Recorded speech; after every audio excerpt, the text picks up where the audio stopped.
I'm here with Jonathan Lavine. He's co-managing partner of Bain Capital, which manages $85 billion across PE, credit, public equity, VC, real estate, you name it. And our focus is Bitcoin. Just kidding. From the video. Our focus here is learning from the cycles, trends, and forces that are impacting global investing. So, Jonathan, we try to learn from previous cycles. Seeing as the last cycle is pretty momentous, I'm going to start with the deceptively simple question of where are we in the credit cycle? That is deceptively simple, so I will give a deceptively oversimplified answer. I don't know. Very honest? I think nobody can know. I can describe the characteristics of what defines the cycle now and what we're looking out for. Right now, obviously, credit spreads are tight, and the risk curve is fairly flat, and the yield curve is pretty flat. All that would suggest, with the exception of the yield curve, which I'll get back to, that the market is pretty optimistic that we will have low defaults, that not a lot of bad things are going to happen in the United States, and that it's going to be pretty benign for a while. And people forget in high yield, the first cousin would be the equity markets, and therefore there should be a lot of companies that should be able to exit and improve and potentially go to investment grade. At times like this, you need to make sure that you are being extra careful looking for excess, because when this happens, what's going to send the market off the rail. The market does not work in a perfect linear format. It goes from being perfectly benign to less benign to, there's a problem. What we look out for is, because the market seems pretty benign right now, excess creeps into the market. And more aggressive documents show up. People are taking more risk, more leverage. And if you think about the first warning sign we saw back in 2007, there was a hung bridge all the way back in actually June of 2007, July of 2007, long before Lehman went under, long before people were really starting to talk about subprime mortgages, but it was the first sign of excess. Then you started seeing more leverage creep into the system. So that's what we're going to look out for. The warning signs are there. You talk about the creeping up of excess. Are U.S. credit spreads a reliable indicator still when we've had so many years of monetary policy experimentation? I mean, equity valuations have gotten stretched because of this excess accommodation, as some would argue. So is that a reliable indicator for where other asset classes go next? I still think they are. I think that U.S. credit spreads are almost always the canary in the coal mine. The question is how fast they can turn. The second thing is there is an anomaly that we see in the markets, which is BBB spreads, which are the lowest quality investment grade spreads. Historically, you've seen in the BBB market, it's been about the same size as the high yield market, a 1-to-1 ratio. And in this low interest rate market, investment grade companies have taken huge advantage of the ability to issue cheap debt. And therefore, the ratio of BBB bonds to high yield bonds are now 1.7 to 1, which suggests there might be an excess of issuance there. And if there's any weakening in the market and those companies get downgraded, you're going to see a huge increase of supply into the high yield market, and I'm not sure how we deal with that. And it is almost always an imbalance in supply and demand that leads to the cycle.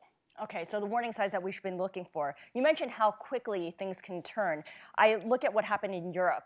Political uncertainty in Italy recently turned to mild panic, or relatively quick panic. If you look at a chart of Italian bond yield spreads, they were super tight. There was a correction last Tuesday.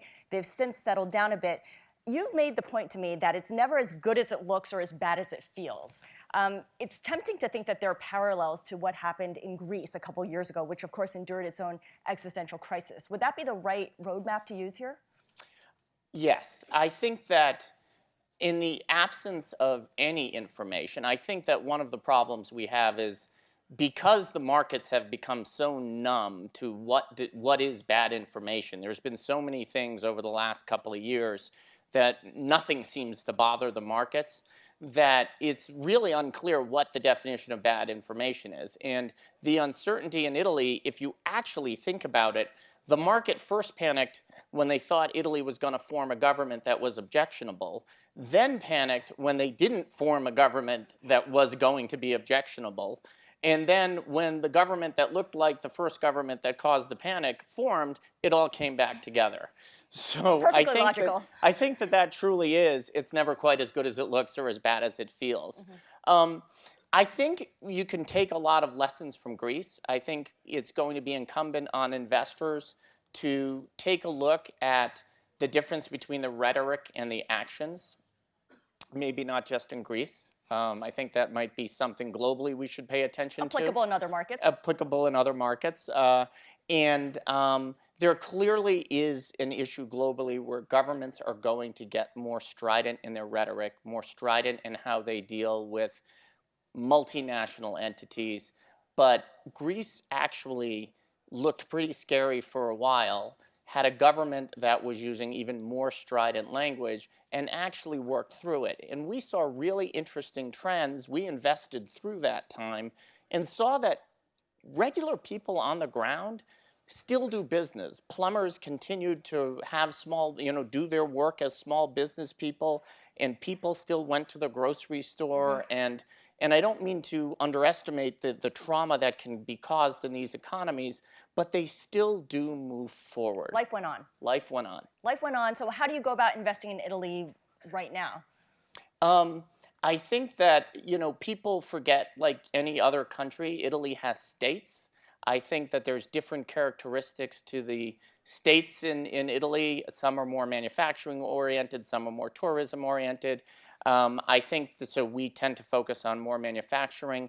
I think that there's consumer oriented investments you can make. We prefer not to do those. There's industrial. I think there's a pretty good industrial economy in Italy. And we've been participating a lot in working with banks and buying their non-performing loans in the industrial and small and medium enterprise area and commercial real estate, and trying to help restructure those, because one of the best ways to get an economy going is to get lending going and to free up banks' balance sheets so they can get on with their business of loaning money and helping drive GDP. Where do the emerging markets fit in? And maybe this is the wrong question because it's such a broad category. I mean, obviously you have idiosyncratic stories in Turkey and Argentina. China is a whole different animal in and of itself. Bain is very active in the Asia-Pacific region overall. What characteristics do you look for before investing in specific markets there? So I will focus mostly on the Asia-Pacific. We have in the private equity area invested in Brazil and had a couple of very successful investments there, particularly in healthcare. There's an example of an industry that has a certain universality to it, which I think would be one characteristic. I think healthcare is something everybody needs, and there's certain basic and fundamentals to it. Different regulations, obviously, from country to country. But one of the things I always remind people is when you look at Asia, it isn't a thing. It's a lot of things. And there's different ways of doing business from country to country. And in the credit space, where my area of expertise and where I've spent most of my career, we're really looking for creditors' rights. We're looking for rule of law, court systems that will. We don't even have to like the way it works, but it's got to work in a tangible way that the rules don't change and they move on in a timely way. And it's really important, I think, for any emerging market to develop a court system and a creditor system that gives people faith to loan money. Because in the absence of a functioning lending market, it does not work. In countries with Commonwealth law, obviously, it's quite simple.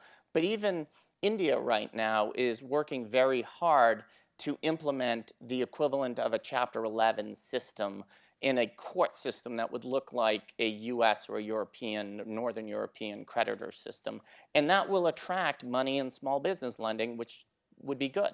Okay, so the legal infrastructure needs to Yes. be there, and you need to have the confidence in it. Let's take a step back here after a global tour. There's a distinction between credit and business cycles. The credit cycle measures the expansion and contraction of access to capital, and the business or economic cycle measures GDP contraction or expansion. What do you think is the relationship between the business cycle and the credit cycle? Because they're related, but they don't necessarily drive one another, and some have said that they influence one another mostly at the extremes. Um, I think that that's true, except you can't have one without the other, I would say.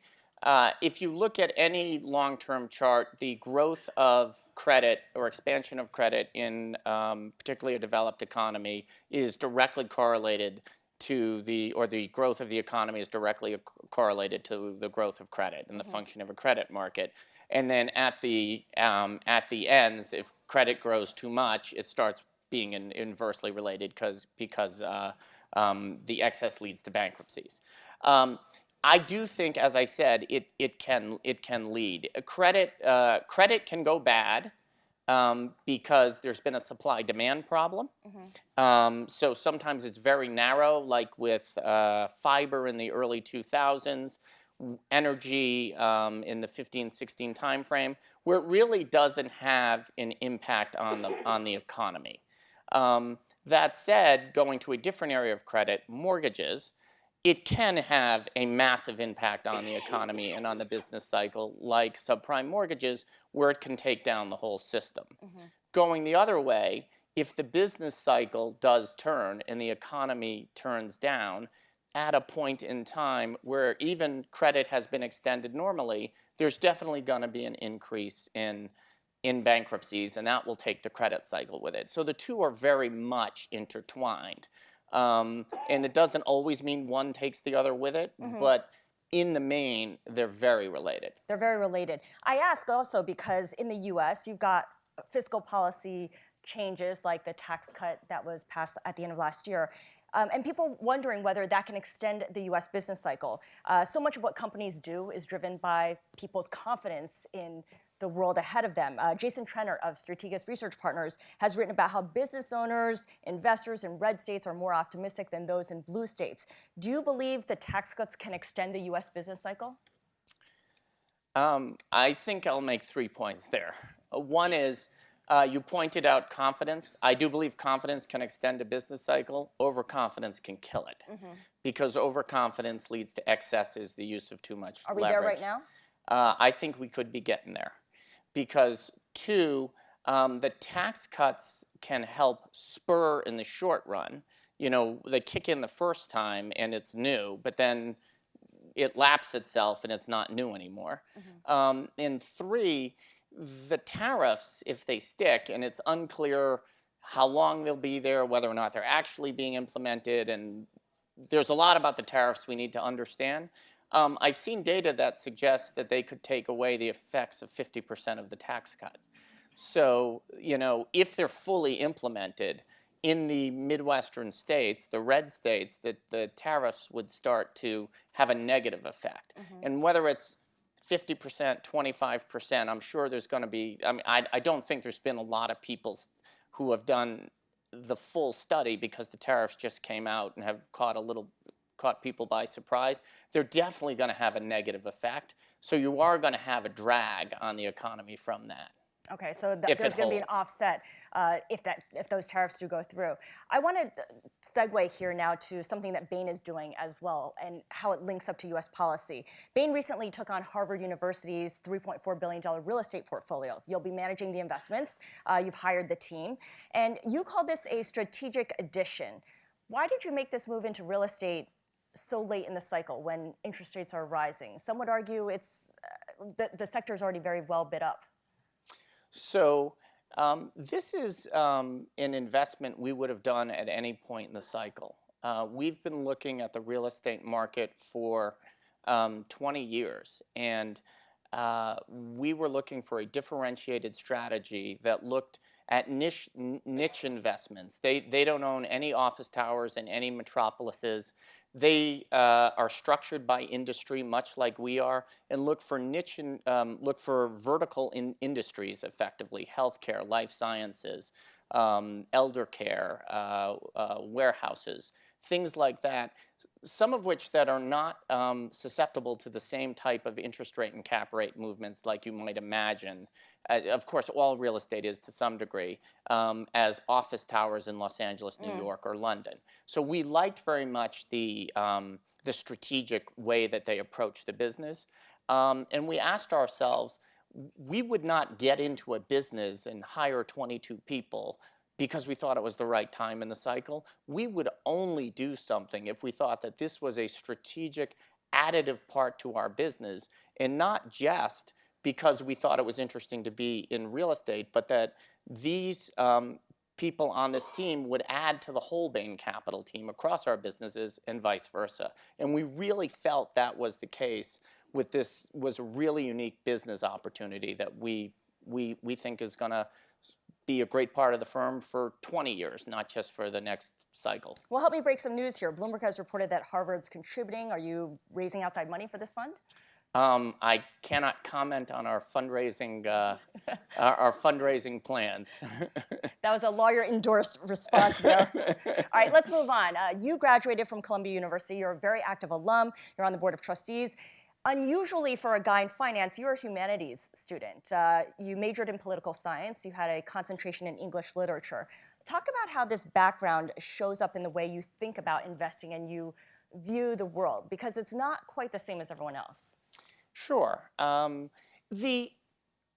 think that investors need to be thinkers, and I think you need to be aware of what goes on in the world, and it's about more than doing math in your head. And I always say that political science, one, just understanding, I mean, think how many questions you asked today that had to do with geopolitical issues, but also it teaches you a certain amount of game theory and just thinking through how one event affects another event. And English literature, I joke, and all my English professors will die when I say this, but teaches you pattern recognition. And when you read novels and you study literature, you're looking for certain patterns and stories that are truth for generations. And understanding how to combine those two things makes a difference. And I did go on and get an MBA, but I do think the skills that they taught me as an undergrad at Columbia, and Columbia has a very strict core curriculum. Yes, so the great books and all that. Right, all students have to take a political theory class for a year. It's called the core curriculum, and the equivalent of a great books classics course for a year, and music and an art course for a year. They want to make sure that people are rounded thinkers when they go out into the world, and I think it's served me pretty well. And I bring all of this up because I wonder how much groupthink there is when it comes to identifying where we are in credit. Credit is very much a group of people. It's less disparate than the equity market, for instance. So I wonder how much that drives where prices are and how people respond to events. That is always, particularly in fixed income, where there's a lot of data and there's a lot of everybody can look at the same leverage ratios and things like that. And in my last annual letter, I showed a picture of the moon landing. And I said to, I showed it to everyone because I wanted to make the point, and this is a big lesson coming from '08, that just because you've never seen it before doesn't mean it's impossible or it can't happen. And I think we always have to ask ourselves, does this make sense? And this does not necessarily make sense because the person next to me at the roadshow loves it, or because everybody else is buying it. And I joke, because I didn't take a lot of economics in college, I have a tendency to reduce everything down to the most basic supply and demand. And I think that most problems in the markets actually boil down to people forgetting supply and demand at its most basic level. Subprime mortgages got levered, which led to artificial buyers. When the leverage came away, it all came crashing down. It all came crashing down until real cash buyers came in. The same with bridge loans.